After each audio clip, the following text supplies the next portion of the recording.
Seas and rivers, mountains and hills, all this magnificence come to mind when thinking of traveling.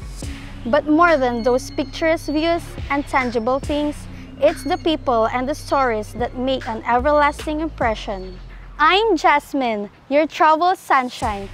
Samahan niyo akong kilalanin ang bayan whose transformation is carving its path to greatness dito sa Ganda mo, Pangasinan. Simulan na ang pasyalan. Pumasyal sa Pangasinan, balikan ang lahat ng magpasaya. Kalula, klasin ang taglay na ganda. Siguradong mag-enjoy ka. Kalula, pumasyal sa Pangasinan, balikan ang lahat ng magpasaya. Kalula, klasin ang taglay na ganda. Siguradong mag-enjoy ka. Kalilat Pangasinan.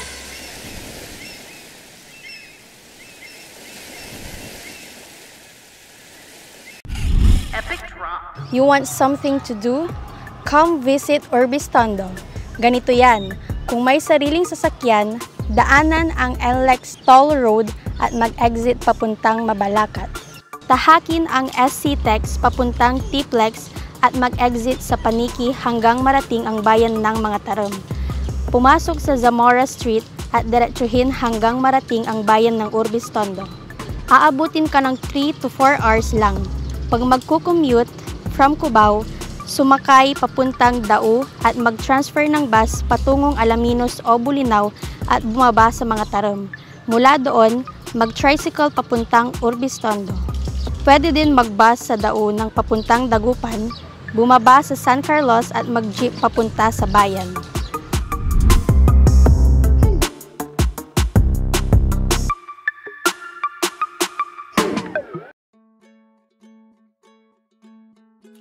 In a town that prides its vast field, a crop that feeds families are worth celebrating. Staple to every Filipino home, this product proved itself to be a versatile wonder from morning till night. From grains to a sweet, sticky treat, a delicacy becomes the centerpiece, the reason for the season.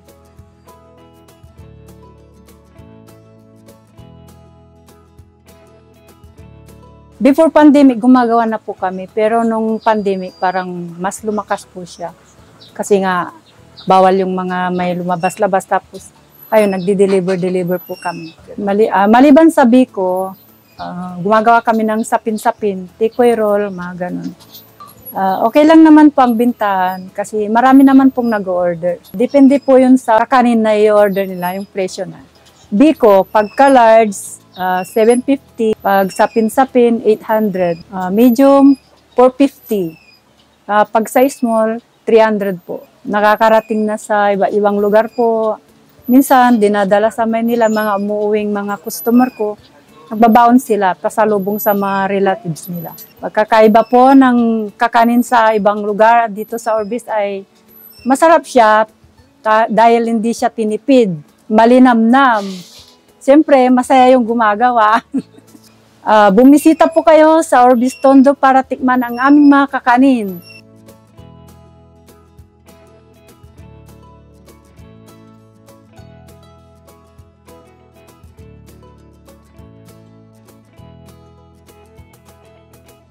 Katakam-takam nga naman ang kanin kaya pumunta na sa public market ng maaga tuwing market days, Monday, Wednesday, Friday at Sunday para makabili ng masasarap na kakanin na gawa pa sa ilang barangay ng bayan. Pwede din magpagawa anytime sa Barangay Bayawas o sa Barangay Poblasyon at Barangay Kamanbugan. Makakatulong ka pa sa pamilyang ito ang kabuhayan. So, ang Urbiztondo po ay isang landlocked area. So, kami po ay agricultural town. So, farming po is the primary livelihood po of our people in our town. So, we produce rice as our main crop, including the glutinous rice, which is used as yung material para sa paggawa ng kanin po. So, with that po, with the abundance of the production ng rice, ginagawa po yun para sa pag-produce din po ng mga kanin such as suman, latik, bibingka, biko, and yung ibang klase pa po ng mga kanin. And nang dahil din po sa production po ng kanin po natin, ginawa na rin pong festival po yun para makatulong din po sa mga local makers dito sa aming town. Ang Kanin Festival po natin nakakatulong para sa mga tao ngayon dahil nakikita po nila na as one town, as one community po ay nagkakaisa po. Siyempre through yung one town, one product din po natin is kanin, malagkit, dikit-dikit, sama-sama. Yun din po yung gustong i-promote ng festival namin na ito. As early as 5 a.m., bukas na ang public market. Tumungo lang sa dry section at hanapin ang mga pwesto ng kakanin vendors. Hiwalay-hiwalay sila at madali lang makikita.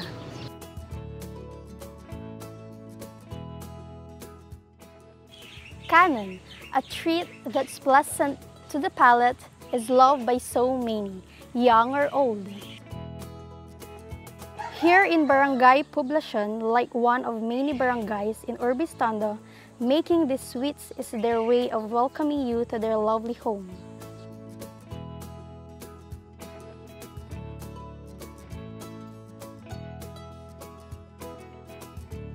Because people here, just like the canon, is stronger when sticking together.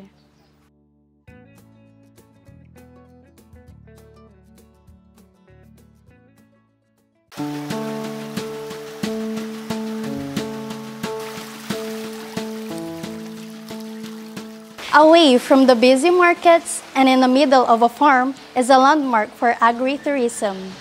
This is a location that will set to excite your senses with its numbers and your mind with new knowledge.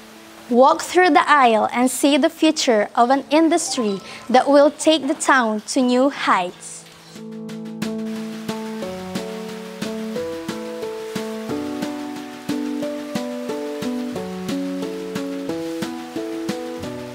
Dalawang beses po kami nagpapakain sa isang araw. Ang una pong sa madaling araw po, alas 5 po ng madaling araw, saka alas 6 po ng gabi. Kasi mas maganda po pakainin ng isda sa alas 5 ng madaling araw, madilim pa, marami po silang makakain, saka mabilis po silang lumaki.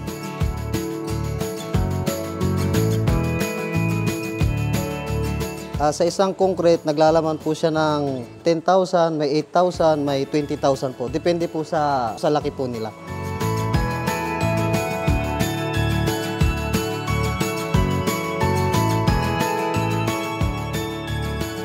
Ayun po, malinis po yung umaano na tubig sa kanya. Nagpapalit po kami ng tubig na marurumi po. 2 to 3 days, pwede na po siyang palitan. Pag alam po natin na maitim na yung tubig o may amoy na, palitan na po natin.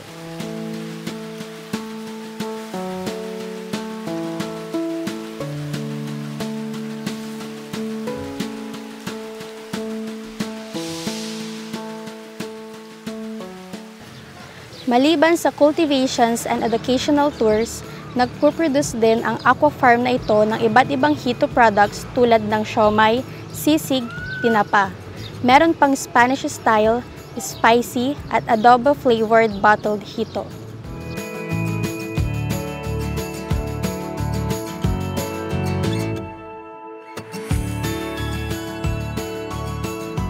Sa pag-harvest naman po, ay 4 to 5 months, pwede na po siyang harvestin. Malalaki na po sila, 4 to 5 months, pwede na po silang harvestin.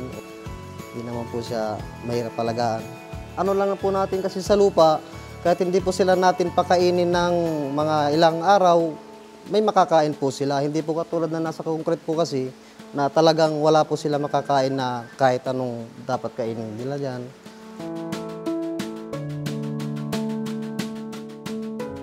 Nagsimula sa isang pangarap sa isang bakuran sa Dagupan noong 2021, lumago ang aqua farm into the country's leading catfish farm and processing plant. And with the newfound success, tumutulong sila through educational tours para sa mga entrepreneur at mga estudyante sa bawat bayan at mga karatig bayan at probinsya. Nakakatulong ang aqua farm sa turismo ng bayan. Ito rin ang kanilang paraan upang tumulong sa livelihood at sustainable food security sa bansa sa pamamagitan ng mga makabagong teknolohiya ng pag-aalaga at pag-produce. Kaya kung nais matuto at matikman ang produkto, i-contact lang ang Municipal Tourism Office for coordination.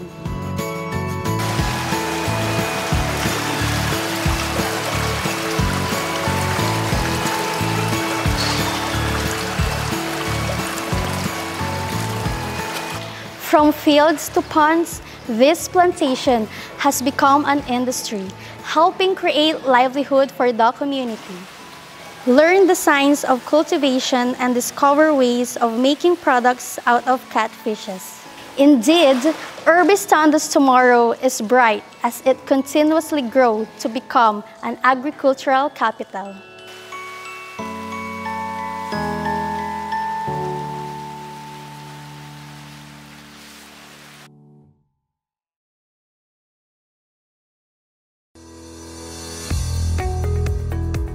Looking for a place to stay in Baguio City? Find your calm at Hotel Supreme.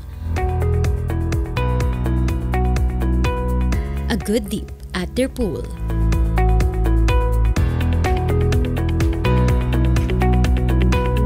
Clean and comfortable rooms with a view.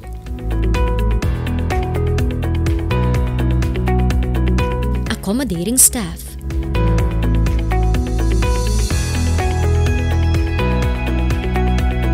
You can also enjoy a sip of coffee at their coffee shop. Good food for a good mood at their restaurants. Spacious halls for events, and many more. A perfect balance of business and relaxation, all at Hotel Supreme.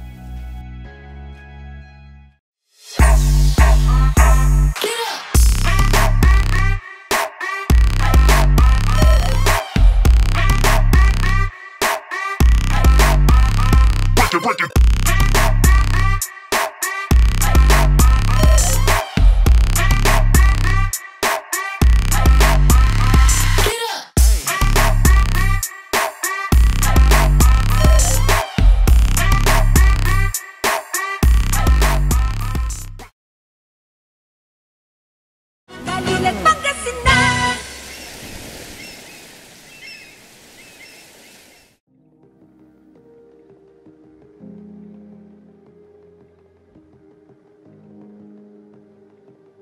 Urbiztondo used to be a part of San Carlos City, and the municipality or the town's establishment was primarily due to a parish priest named Father Ramon Dalmau. And the Urbiztondo got its name from a historic figure from Spanish era. He was a Spanish governor named General Antonio de Urbiztondo y Villasis. So, there was a decree issued na yung pangalan po ng Urbiztondo, the town Urbiztondo, will be named after him. So, historically po, one of the most significant event sa town ng Urbiztondo is its separation from the city of San Carlos. And isa pa pong nire-recognize namin na makasaysayan sa town ng Urbiztondo is yung first ever celebration ng Canon Festival at ang pagbisita po ni Vice President Sara Duterte as guest of honor and speaker namin ng celebration na yun. Because of yung pagbisita niya po na nagpatuloy na po yung mga ibang national officials din po na bumisita dito na dati po ay bibihira lang. So ito po isang patunay na ang bayan ng Urbiztondo na po ay ligtas at maayos na po yung estado. So ang bayan po namin ng Urbiztondo ay isang makabago, malaya at organisado na po. So we are pleased to invite everyone to come and visit our town, the municipality of Urbiztondo, to experience what Urbiztondo can offer in terms of food, views, attraction, and to celebrate with us our Canon Festival.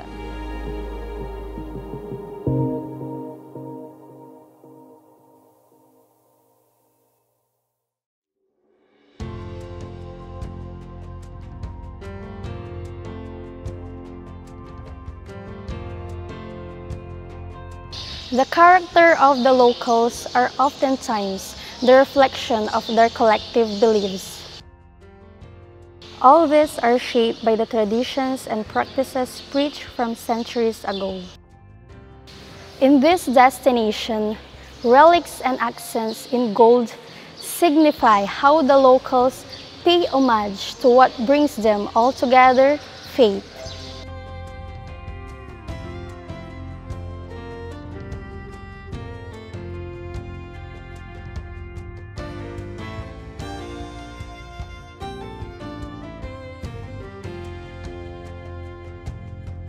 Noong 1852, si Father Dalmalaw ng San Carlos, who was then the parish priest at that time, Dominican priest, worked for the foundation of the church. And eventually, it took the approval of the Gobernador General at that time, Don Antonio de Urbiztondo. That's why the name was named after the Gobernador General, Don Antonio de Urbiztondo. And eventually, they established the church in the year 1852. So this year we are celebrating our 172nd anniversary, founding anniversary of the municipality and at the same time the church, because they go together. No? Yung founding anniversary ng church ay ganoon din sa bayan ng Urbiztondo. Ang bayan ng Urbiztondo ay actually parte ng San Carlos, pero nung in-establish na as separate municipality, yun yung ano na rin ang simbahan ng St. Pius V. St. Pius V, kasi yung itong si San Pio V ay ano ni Maria, no? Devotee to the Blessed Mother Mary. You know, during the Battle of Lepanto, he asked the Christians to pray the Rosary. And we all know that the founding father was a Dominican, and they also regarded our Blessed Mother, Our Lady of the Most Holy Rosary, parang patron, no, ng mga Dominicano. Kaya nga sa Manawag, no, Our Lady of Manawag, Our Lady of the Most Holy Rosary. So they took St. Pius V as the patron saint of Urbiztondo dahil yun nga yung devotion sa Inang Santa Rosario, no? So yun yung dahilan. Of course, the missionaries have done their part to evangelize people, especially in bringing out the best on each person, no? Sa lalong-lalo na sa kanilang pamumuhay ng pananampalataya nila, no? Actually, during the 19th century, yung Urbiztondo ay parang they labeled it as parang magulo, no? And because of the faith of the people also, we have attained, I could say, we have attained also somewhat a renewal or conversion, no? Na sa pagiging magulo dati ay ngayon ay parang makikita mo na yung pasimbalo na sinasabi nila, no? Dito sa simbahan namin, no, it can accommodate at least 1,000 people, no, during the Mass, no? And every Sunday we have at least 4 masses. Okay, so yung mga parishioners, they go here, and also from the barangays. Sa mga deboto ni St. Pius, San Pio V, our patron saint, always remember to ask the intercession of St. Pius, because St. Pius is a defender of our faith. And let us defend our faith not only through words but also through actions, no? So mabuhay ang lahat sa San Pio V. Sa patuloy na initiative ng parish community, patuloy ang maintenance at renovation ng simbahan upang mapanatili ang angking ganda at kasaysayan nito para sa kasalukuyan at susunod pang mga henerasyon.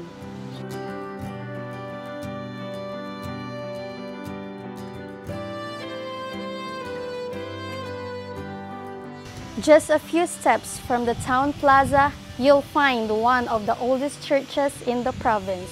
Like the town's patron saint, this parish dedicated in his name symbolizes Urbiztondo's rebirth.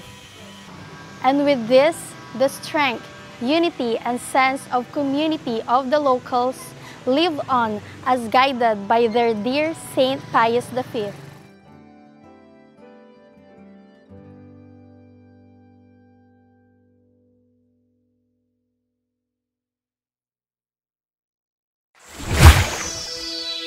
Cultura Splash Wave. Come have fun and enjoy the sun. Family and friends as one. Welcome to Cultura Splash Wave, a world-class resort nestled at the foot of the mountains. Have fun with the different waves at our amazing wave pool. Be thrilled at the heart-pounding giant slides. Swim to your heart's content at the uniquely designed dolphin pool. Be a child again with your family and friends at the water factory. Enjoy the comforts of your home at the spacious, elegantly furnished, air-conditioned cottages.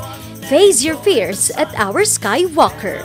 Relax and find your calm at our fish spa. Celebrate the best times of your lives at Juliet's Legacy Pavilion. Located at Cares, Pugola, Union. Live the adventurous life with Cultura Splash Wave. Waters, join us now. Come on, Cultura Splash Wave. See you there.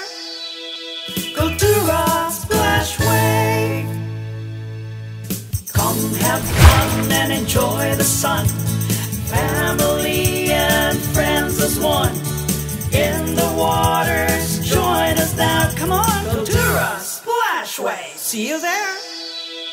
Cultura Splash Wave.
Pangasinan.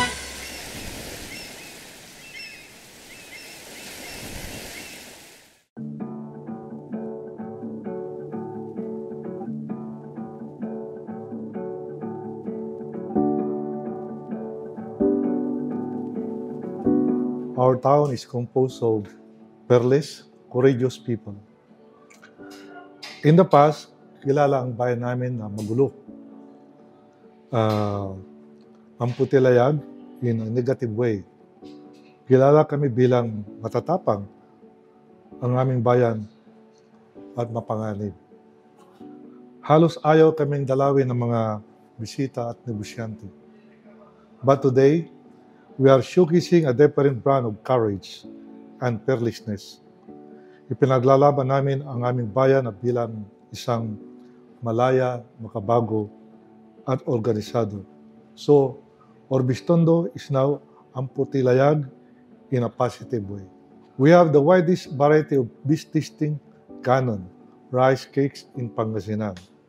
We have the biggest heat growing and processing facility in the country. No more incidents of killings, less crime of incidents and cattle rustling unlike in the past. Our town drastic positive changes. We have more businesses operating in our town. Now, more visitors and tourists are visiting us. People can walk in the streets even late at night, unlike before, when at 8 p.m. Urbiztondo is like a ghost town. Our tagline and battle cry is Pasimbalo Urbiztondo. Through this battle cry, we have rebranded our town as a dynamic, progressive, and forward-looking town, which, in effect, invites visitors and tourists to rediscover Urbiztondo. We are transformed and safe town to visit. We want to promote our town as the Hito capital of the country and set a Guinness World Record for longest barbecue, featuring our cultured Hito or cat face. We also want to promote farm tourism to engage visitors in harvesting mango and other fruit-bearing trees. We are inviting our Kabalayan and Urbiztondo to please visit our town, especially in the celebration of our 172nd anniversary of Pasimbalo Urbiztondo.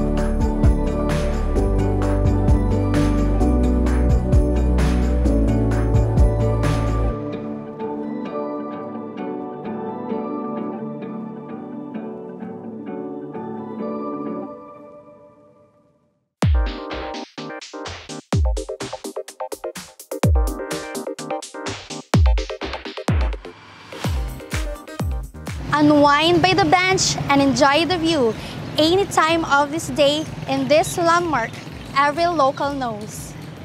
Standing right at the heart of this town is a destination for children to play, friends to gather, and families to make memories in.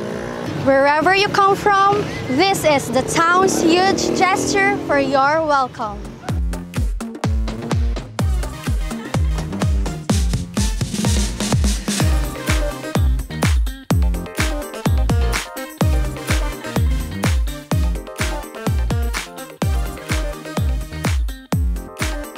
Itong plaza po natin was built 2000 po, but it underwent major renovation or construction year 2022 and even changed the name from Plaza de Urbiztondo to Urbiztondo People's Park. So nagkaroon pa ng improvement sa mga facilities, nadagdagan ng mga attraction like the Children's Park, the Koi Pond, and addition po yung food street po natin where different foods are served po para sa mga turista natin.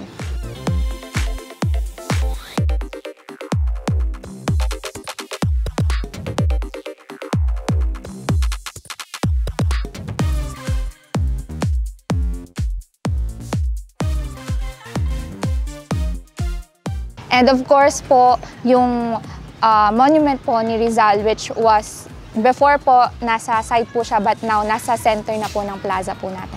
Atong park po natin served as one of the main attraction po ng ating municipality sa Urbiztondo. So with the improvement of the facilities, maintained cleanliness, people from other places visit po our People's Park po, syempre to see and to put Urbiztondo on the map.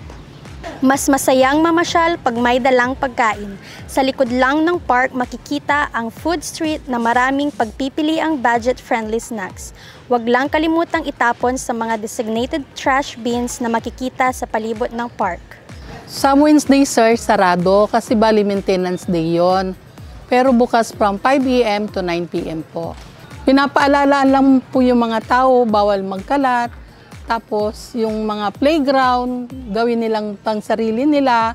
Tapos mayroon tayong basketball park, yung mga padiga. Tapos sa hapon po may mga nagsusumba. Photoshoot din po. Mga wedding, birthdays, nagpo-photoshoot po sila rito. Sa madaling araw naman po may mga nagja-jogging po.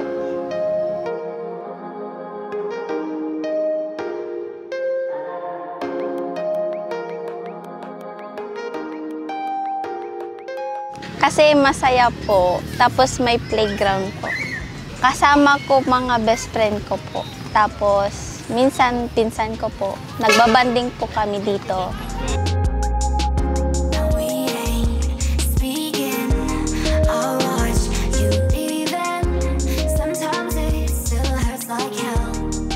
people from other places can expect from Urbiztondo, syempre po, the best in terms of food, views, and the people, their hospitality.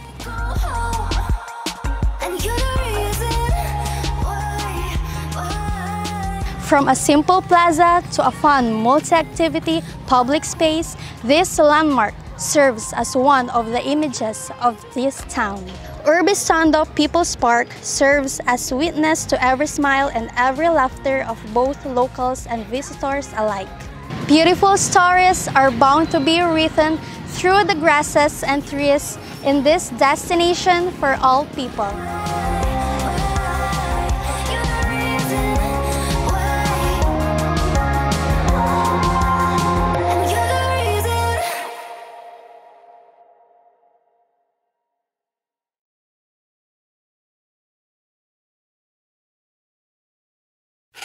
Epic drop.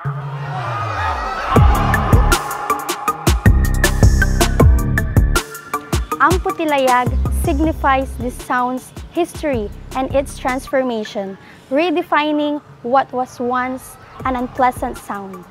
Urbiztondo is a story of courage, to fight for what is right and fearlessness, to face every challenges. And moving forward, realize that this art for change is for the people whose heads are held up high saying, Pasimbalo Urbiztondo.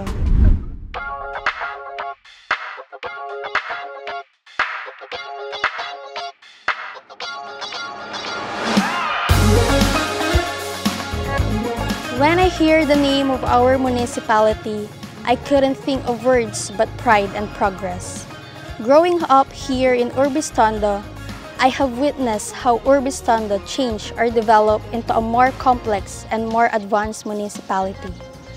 Despite being a third-class municipality, Urbiztondo has many more to offer like Canon Festival, which we are celebrating every year. Urbiztondo People's Park is one of the highlights and pride of our town because of its great beauty after its renovation. The parish of St. Pius V was established in 1852 is an inspiration to me. By having faith and fear in God, this is what made it possible for us Urbiztondonians to unite not only in spreading progress and positive vibes, but also in praying for the good of our town. It is undeniable that our municipality is emerging, and it is high time for us to strengthen our cooperation towards our current administration advocacy and objectives, and together we say, Pasimbalo Urbiztondo.